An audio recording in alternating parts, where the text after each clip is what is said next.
Shabbat Shalom. La parashá de esta semana, en esta mañana, es Miketz. Los puntos importantes que suceden en esta parashá son los siguientes: los sueños del faraón y su interpretación. Yosef es nombrado virrey. También vemos que Yosef se encuentra con sus hermanos y prácticamente vemos la historia de Yosef y lo importante que es la vida de él y lo que vendrá en el futuro. Podemos hacer un resumen de la siguiente manera. En Génesis 37:2, Yosef fue vendido por sus hermanos a los 17 años de edad. En ese entonces, Jacob tenía 110 años. Yosef fue instruido por su padre, creando un hijo responsable, dedicado, cuidadoso, aprendiendo de la lectura y la escritura, así como realizar operaciones matemáticas, organización y muchas otras cosas más. Y como lo vimos la semana pasada, también estaba al pendiente de sus hermanos y un poquito de orgullo que tenía.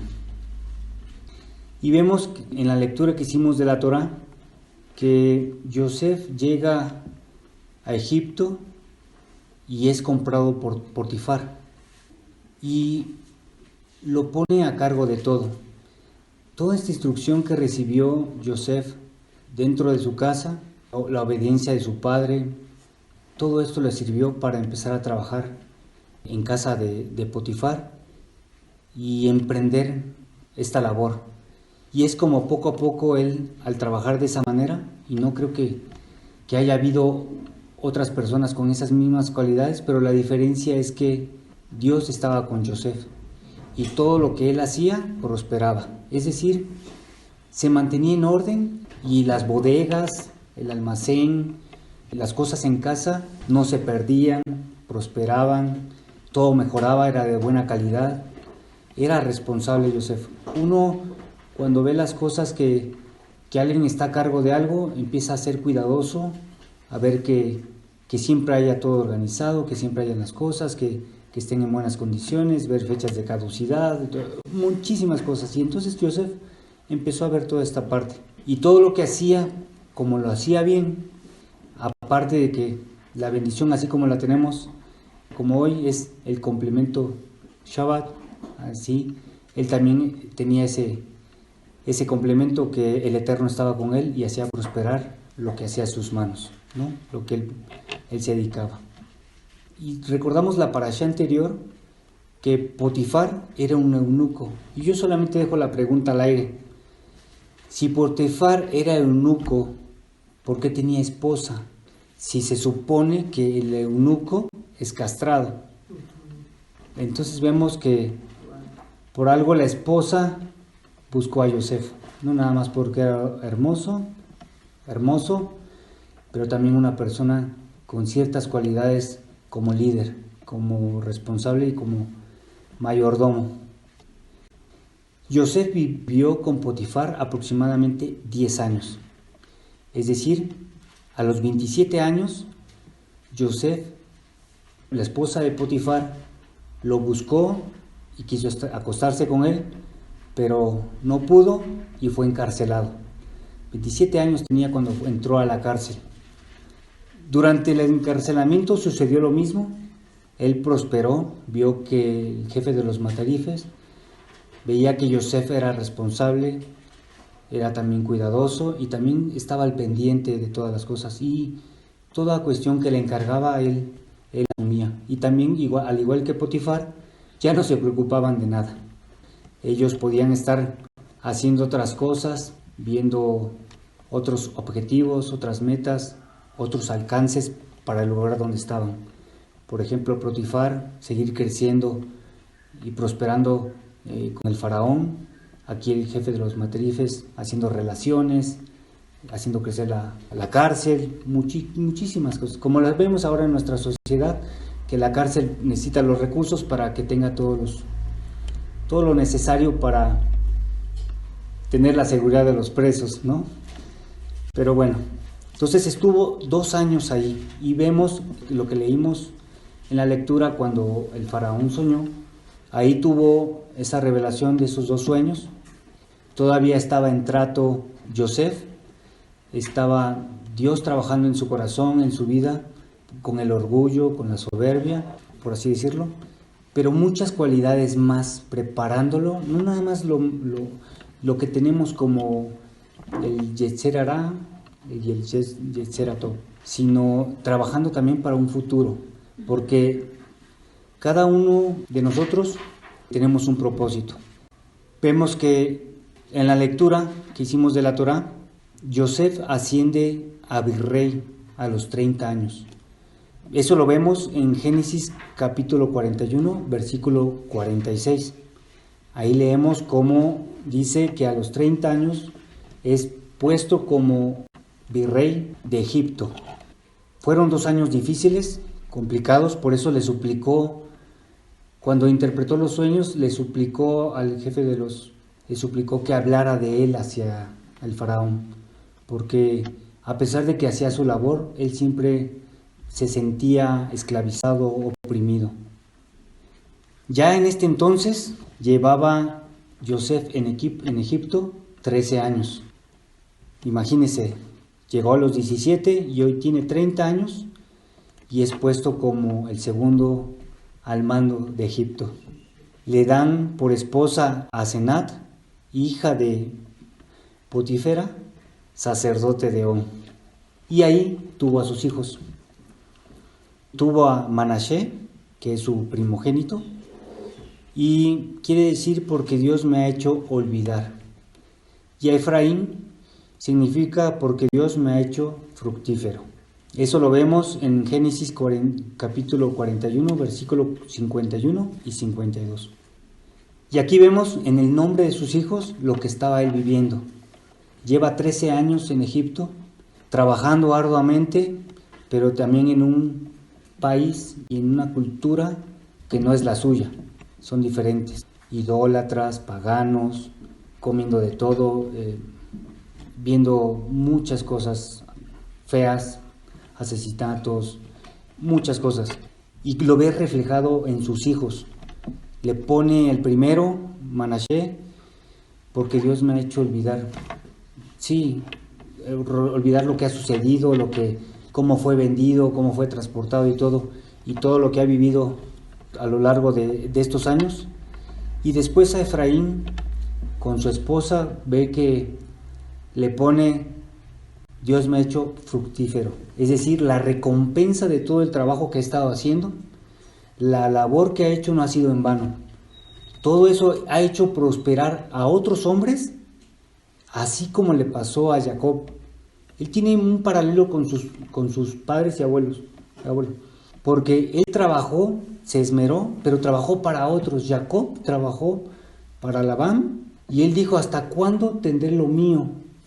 Y entonces cuando decide, Dios le dice que se fuera, regresara a su tierra y empezó a trabajar. Lo mismo sucedió con Yosef, de una forma paralela, porque él trabajó para otros y los hizo prosperar. Y aquí cuando lo ponen de virrey, siente esa satisfacción de que ahora Dios lo está haciendo prosperar. Dios le ha empezado a bendecir a su vida, no nada más la de los otros, trabajar por otros, hacerlos ricos a otros, sentirlos bien a otros, pero al final está trabajando por sí mismo y ya es virrey y se ve la recompensa. Ahora, ¿qué podemos resaltar de los sueños del faraón? ¿Cuál es la razón de los sueños? Recordemos que a Yosef vemos en la parashá anterior que Dios le da sueños a Yosef, le da 2 sueños, unos donde todas las gavillas se postran hacia él y el otro sueño donde la luna, el sol y las estrellas también se inclinan hacia él. Y el Eterno aquí me muestra, como siempre lo hemos dicho, el Eterno muestra su voluntad y sus propósitos o misión a cualquier persona en cualquier momento y en cualquier lugar, a un hombre o a una mujer, sea del Eterno, o sea, es decir, sea del pueblo de Dios o no, no importa. Dios se revela, en este caso, a cualquier persona. En este caso, lo reveló a Yosef con un propósito futuro. Los sueños son un propósito, una misión, un porvenir o tu comunión, tu relación con el Eterno. En este caso en particular, Yosef a su corta edad tuvo 2 sueños, como lo mencionaba, pero estos sueños son para su propia vida y en el futuro.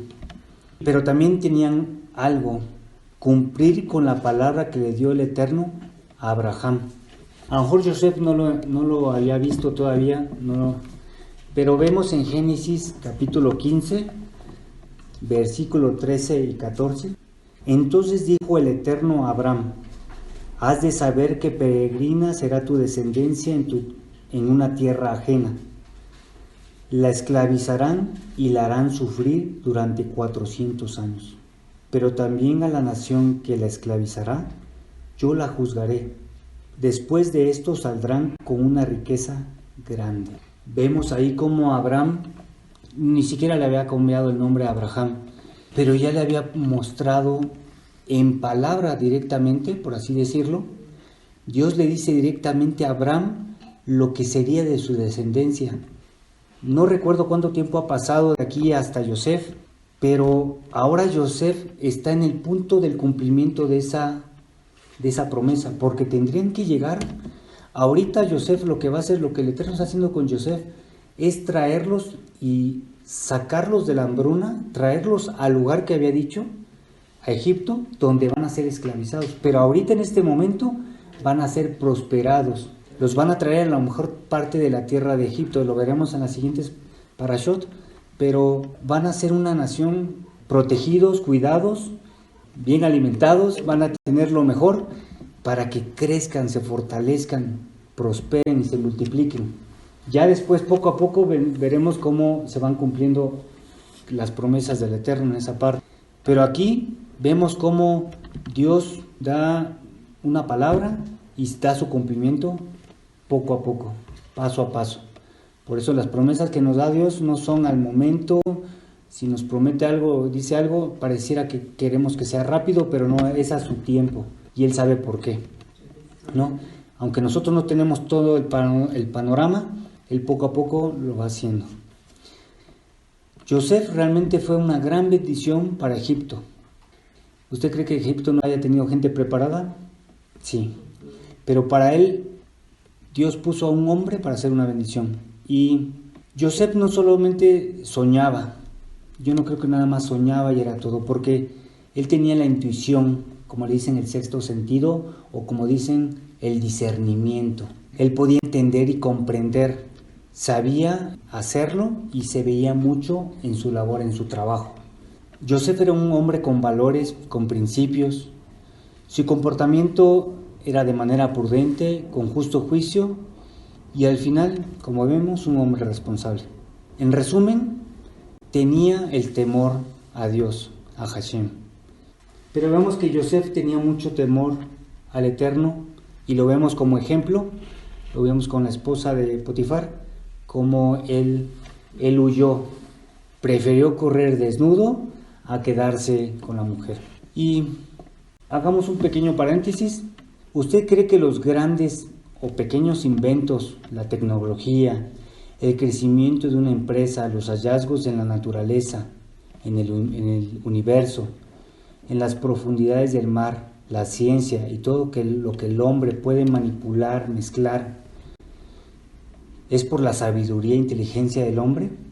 No es así. Dios dio esa Jodma, esa capacidad de entender y poder hacer el material. Cada persona tiene un propósito o una misión en esta vida, pero a algunos les dio ciertas habilidades, destrezas, lucidez, entendimiento, comprensión, para encontrar lo oculto en algo, para solucionar un problema o innovar, para ser próspero o eficiente. Y lo vemos así a lo largo de nuestra propia vida, como vemos gente que tiene esa capacidad, esa chispa, esa inteligencia para hacer algo. Y no viene del hombre, viene de parte de Dios. Como vemos en la historia, voy a dar unos ejemplos así generales a la vista. Por ejemplo, Egipto, sus grandes pirámides. pero también vemos cómo creció en el ocultismo, ¿no? Sus hechicerías y cómo surgió en la astrología, en la magia. Vemos otros como Machu Picchu, que vivieron en las montañas y en esas montañas hicieron corrientes de agua para su agricultura, ¿no? También vemos Babilonia, cómo prosperó como imperio, pero algo que atrae mucho de ellos son los jardines colgantes. China, lo primero que decimos, China, la muralla, ¿no?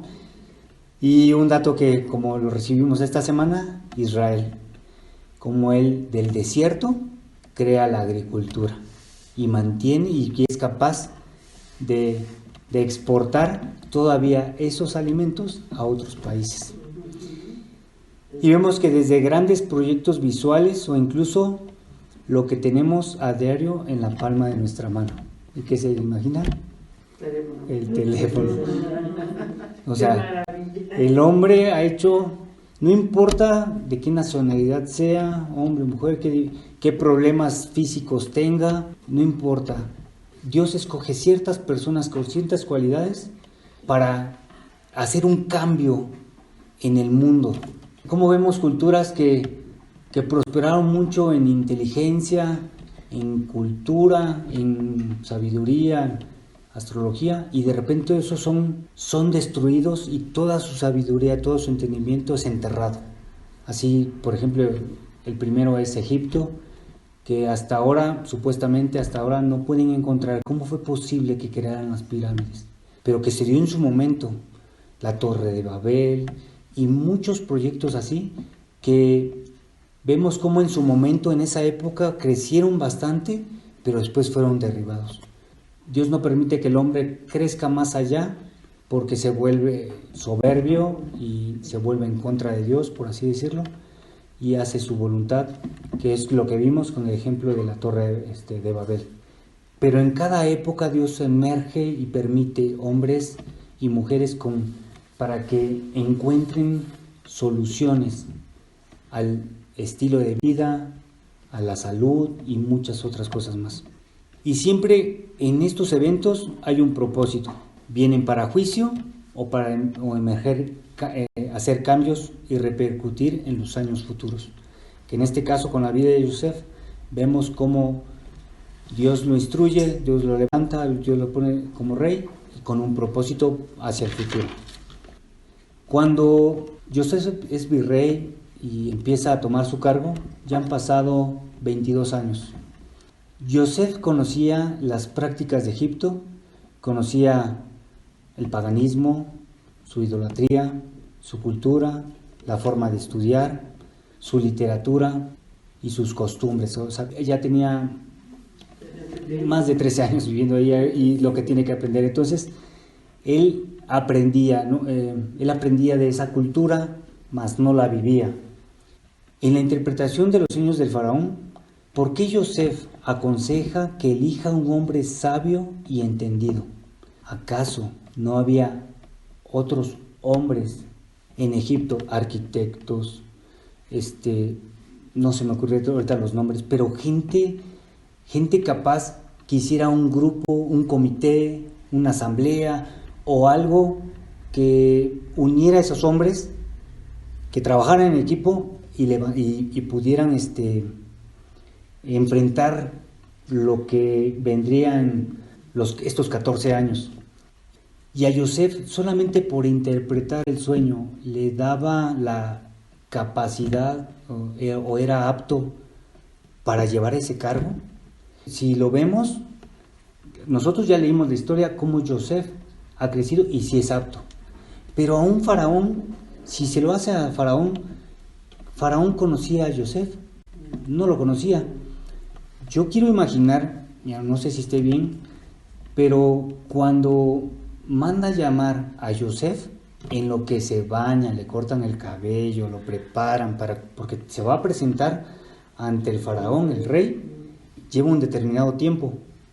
Yo me imagino que el faraón empezó a indagar y preguntar sobre Yosef, de dónde es, dónde lo conociste, dónde trabajó, si mandaría a llamar a Potifar o al jefe de los matarifes, en la cárcel, muchas, a preguntar. Entonces, Cuando Yosef se pone enfrente de Faraón y le dice, yo no viene de mí, sino es de Dios, yo imagino que él ya tenía una imagen sobre Yosef. Y cuando Yosef interpreta los sueños, cuando Dios le da la revelación e interpreta los sueños, lo que le comentaron de Yosef encaja con la personalidad de Yosef. Y es como cuando dice, ¿habrá otro hombre como él? Entonces, qué importante es nuestras acciones, nuestras actitudes, nuestro trabajo, nuestra labor, porque otros nos ven. Y al estudiar esta parte me lleva a cuántos hombres no conocemos, cuántos indagan para solucionar algo, dar alternativas correctas. Nosotros, la mayoría, hemos estado en la misma situación y la hemos visto. Incluso hasta uno ha sido así. Muchos solo opinan y aconsejan, pero no se involucran, no apoyan, solo quieren que alguien más lo haga. Solo les gusta ordenar, pero no saben involucrarse. ¿Cuántos conocemos así? A veces platicamos con alguien y él dice, no, tienes que hacerla así, asado. Tenemos que aprender consejo. Así Dios dice en los proverbios. Nosotros nos hacemos más sabios aprendiendo el consejo de otros. Pero también en otras posturas, y normalmente en los trabajos o en las empresas, no conocemos a líderes que solamente dicen, no, es que te propongo que hagas algo, que esto, pero ni siquiera te dan el problema, soluciónalo tú. Mi última experiencia que tuve así fue, solamente porque era el dueño, él dice, quiero que se haga esto así asado, no da solución, no da alternativas, no dice cómo empezar, no dice solamente, esta es mi meta, que es lo que yo quiero, y hazlo como tú quieras, o sea, pero yo quiero el resultado esto.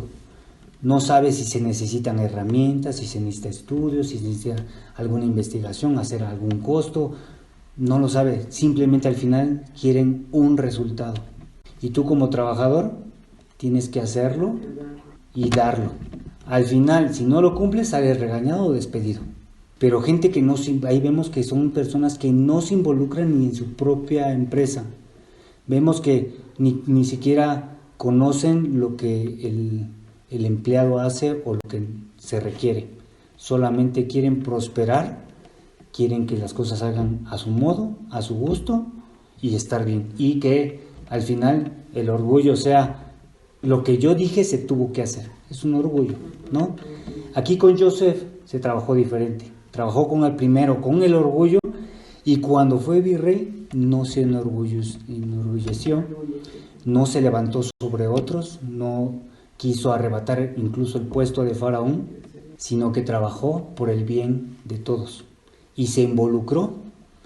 Un solo hombre empezó a mandar a mucha gente y a canalizar y ver cada uno de los proyectos que así se cumplieran, porque no nada más fue en Egipto, sino también en sus alrededores crearon bodegas de almacenamiento. Se dice que es abajo de la tierra, no sé cuántos metros, pero se almacenaba abajo de la arena del desierto, y ahí se almacenaba todo durante 7 años. Y poco a poco fueron abriendo, cuando vino la hambruna, fueron abriendo y sacando los alimentos. Pero también lo contrario, vemos personas que tienen esa aptitud y esa emoción por hacer algo, por hacer un cambio. Y vemos que esas personas la gente no las apoya, aunque sea un proyecto muy bueno, aunque sea algo beneficioso. Vemos que hay personas que las demás personas no escuchan a ese líder, a esa persona, para que pueda emerger o se pueda hacer realidad ese proyecto. Tenemos la corrupción, los intereses y todo eso. Simplemente hay luego personas que tienen muy buenas ideas, muy buenos proyectos, pero la gente no los apoya, no están con ellos, y entonces estas personas quedan en la historia. ¿Cuántos inventos, cuántas cosas no fueron apoyadas, no fueron hechas y que ahorita tendrían mucho beneficio? ¿Y cuántos proyectos que sí se han hecho, pero no se les ha aportado un capital, por así decirlo, para que pueda la gente conocerlo. Hay soluciones en materiales, en cosas que en otros países existen y que quisiéramos tenerlos en nuestro país porque daría una solución, pero no hay interés, ¿no? Económico y otras cosas, ¿no? Pero así vemos cómo quedan en la historia, quedan ahí. Y esto me lleva a reflexionar sobre nosotros. Nosotros tenemos un propósito en esta tierra y en este lugar, en este país, pero también en esta Keila. Nuestra vida, en nuestro trabajo, en nuestra familia y cada una de las áreas. Y yo me hacía la pregunta igual, era, si yo, por así decirlo, si yo estoy siguiendo a alguien, si tengo un aprecio, una empatía, una admiración, estoy de acuerdo con las enseñanzas, me identifico, mínimo lo que tengo que hacer es aprender, mínimo. Pero tengo que hacer algo más. Yo tengo que dar un poco más, un poco o mucho más. Es una oportunidad de cada uno para involucrarnos, para poder apoyar, ayudar y solucionar. Y esto me va a llevar a tener no nada más experiencia, porque una de las cosas es tener mucho conocimiento. Puedo saber mucho, pero no hacer nada, o hacer poquito.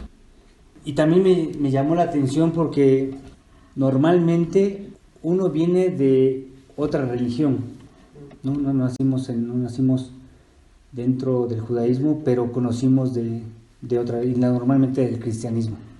Y en el cristianismo nos enseñaba mucho que evangeliza, trae a otros. Y así dice la Escritura, que el que trae del error a alguien salva su vida, que llevemos el conocimiento de la Torá y todo, pero no somos cristianos. Que hay una gran diferencia, es la que yo no entendía, pero hoy capto más o menos que es ser evangelista, normalmente eres evangelista, uno, por amor, porque amas al prójimo y quieres que llegue, su vida se salve, ¿no? Llegue a la vida eterna, a lo Olam, pero la otra y la que trae mucho la cultura cristiana es la culpabilidad. Es que si yo no salvo a alguien, si yo no traigo a la gente a los pies de Dios, yo hasta incluso no puedo ser condenado al infierno. Y entonces la culpabilidad mueve a la gente a que hablen de la palabra más que por amor.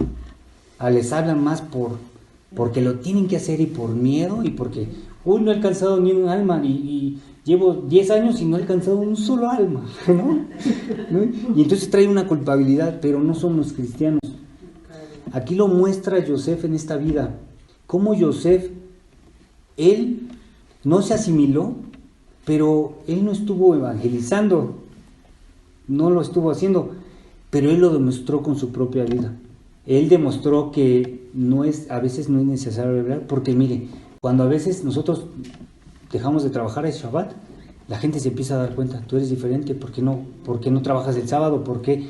Y empieza a ver muchas características de nosotros, y es cuando nosotros hablamos de la Torah. Sí lo hacemos porque queremos que la gente conozca de la Torah, cambie sus vidas, salgan del paganismo, pero no lo hacemos como lo hacen los cristianos, evangelizando, y si no nos escuchan, los aborrecemos, los odiamos, nos olvidamos de ellos, nos separamos, como Martín Lutero, el reformista, el gran reformista, que lo alaban tanto, que era un asesino de judíos, que les hablaba de Jesús, y como no se convertían, los asesinaba, los quemaba dentro de las sinagogas. Y así es, no es esa manera. Entonces, si nos escuchan, como dicen, se siembra la semilla, Dios hará toda la labor, pero el ejemplo más grande es nuestra propia vida, nuestro ejemplo, ¿sí?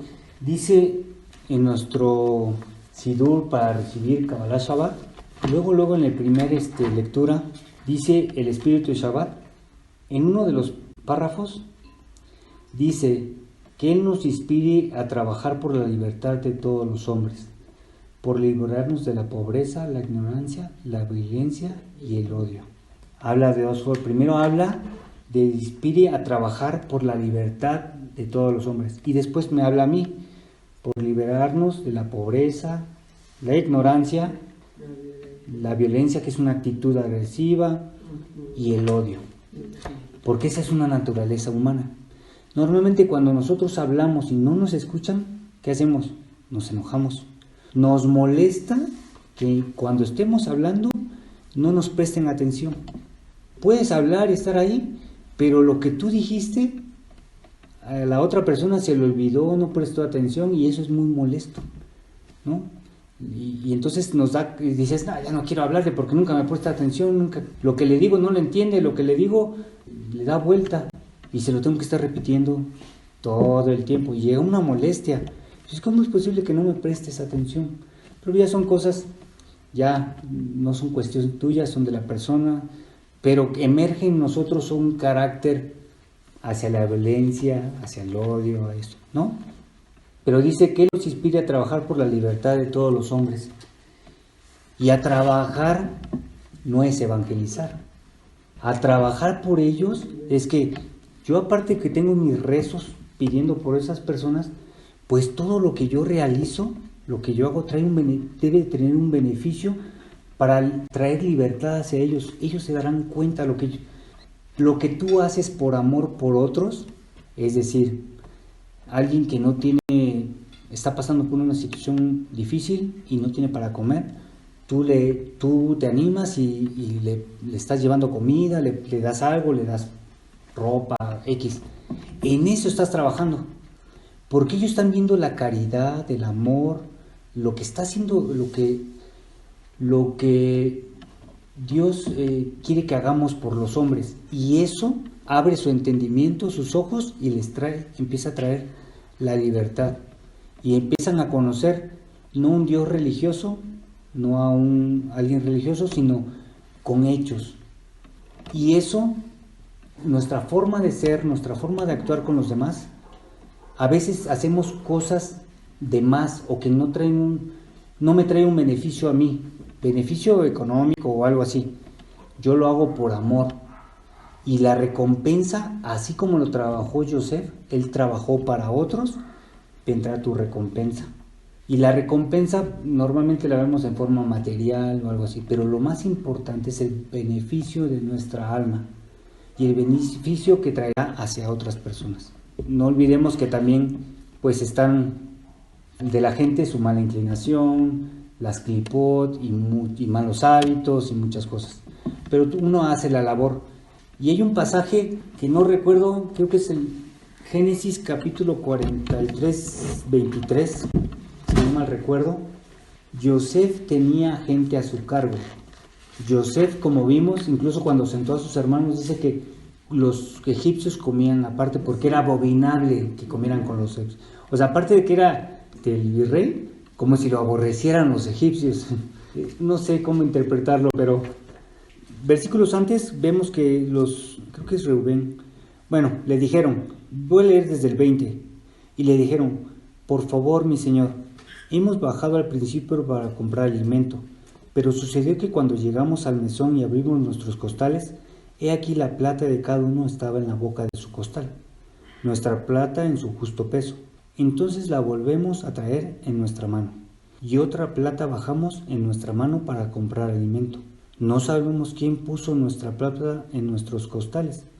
Pero él les contestó, paz para ustedes, no teman. Dios, vuestro Dios de vuestros padres, les entregó un tesoro en vuestros costales, y vuestra plata me llegó. Y sacó ante ellos a Simón. Y trajo el hombre a los hombres a la casa de Joseph. No menciona el nombre de esta persona, no lo menciona, pero hay una característica, le dice el Dios de vuestros padres. Ahí se da uno cuenta que Joseph, su esencia, su forma, lo vieron los demás a su alrededor. Y ellos sabían que seguían al Dios de Israel. En este caso, no se puede decir al Dios de Israel porque todavía no existía el Dios, sino el Dios de sus padres, al que Jacob, Abraham y Isaac les fueron enseñando. Pero en esencia Joseph, él estaba ahí y les enseñó a cada uno de ellos. que nuestra vida sea el reflejo de quienes somos, como seguidores de Hashem y seguidores del Mesías, ¿no? Esto es lo que yo rescato de la vida de Yosef en este tiempo, porque hay mucho más, pero es un claro ejemplo de que nosotros podemos trabajar por otros, como dicen, predicando con el ejemplo. Mucho de lo que antes con Moreno se ha estado hablando también en las parashot anterior, y podemos traerlo. Tus habilidades, tu conocimiento, Dios te las dio. Todos los hombres tenemos un propósito en esta vida y una misión. No hay que ser de que busco la gloria, la fama, o que... Estaba recordando cómo hicieron la obra teatral de Jesús Superestrella. El Mesías nunca vino a ser famoso ni así. Nosotros cuando hablamos de que tenemos que crecer y ser alcanzar a otros, pensamos en la fama y la gloria. No es así. Sé el hombre más sencillo, pero en tu área que contagies y traigas a otros. Y como lo hizo el Mesías, él corrigió a los fariseos para que caminaran correctamente en la Torah. Así a nuestro alrededor nosotros tenemos gente que camina supuestamente en la Torah y podemos hacer que se corrijan sus caminos y no sean una mezcla más del cristianismo. Shabbat Shalom.